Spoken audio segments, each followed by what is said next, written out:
In this video, we're going to talk about how to be prepared.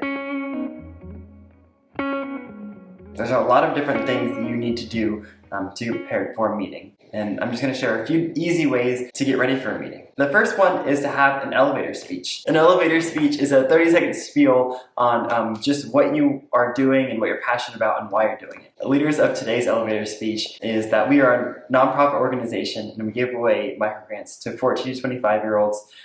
So if they have something that they want to do to improve their community, then we'll give them up to $1,000 and a mentor to go and do their project. Our elevator speech is quick. There are some keywords that are exciting to people, like community. Also, $1,000 is something that is exciting to people. Also, 14 to 25-year-olds because it's young people. So make sure that your elevator speech is engaging, but also quick, and there are some key points in it that explain exactly what your organization does or what your passion is. The next one is just be passionate. Even if you don't have all the right words or all the right things to say, people can sense your passion, and the things that you're passionate about are things that encourage them and things that they are more likely to be involved in versus something that is just something that you might want to do maybe. Speak with passion. I have some great, amazing board members and people that are on our team with Leaders of Today, and the reason I've asked a few of them why they wanted to join our board. One of the things that some of them have said is just, you're passionate, and that's the real reason that we joined the board, was because we wanted to help you achieve your dreams. And so speak with passion, because people really do want to come alongside you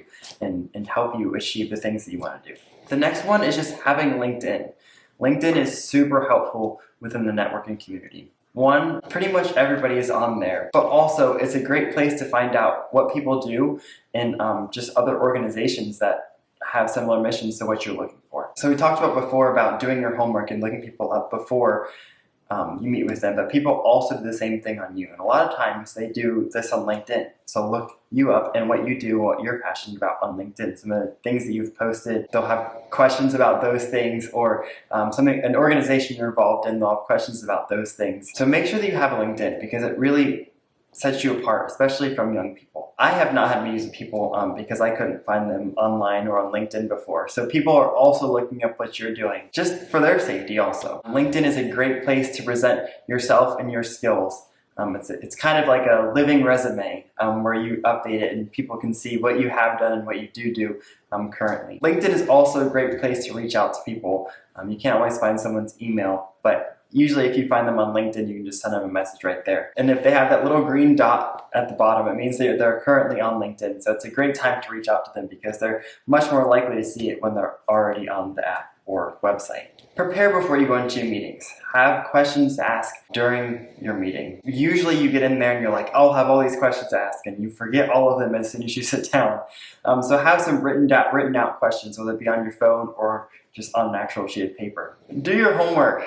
Look up people, look them up online or on LinkedIn or just other places. Just find out things about them.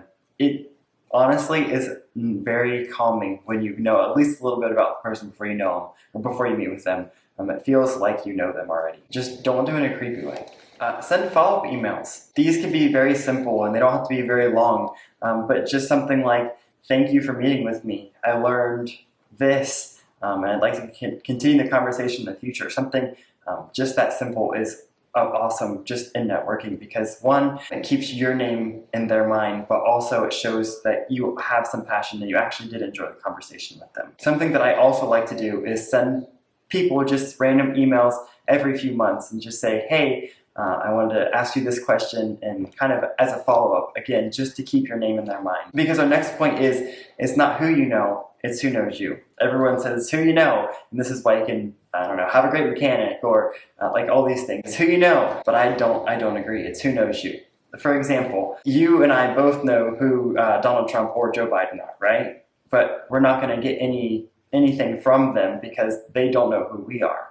The real thing is who knows you. We have lots of connections. All of us know who lots of people are, but they wouldn't be willing to help us or help us network or with a certain projects because they don't know who we are. I think that you've truly networked with someone when they're willing to help you with a project, or they remember you when you go into different spaces. When you see them at some kind of event, you can go up to them and be like, hey, remember when we had this conversation? They're like, yeah, I remember that. So that's when you've truly networked with someone, is when they know who you are. And finally, you are your own brand. So treat yourself like that. You're the only one that can build your brand.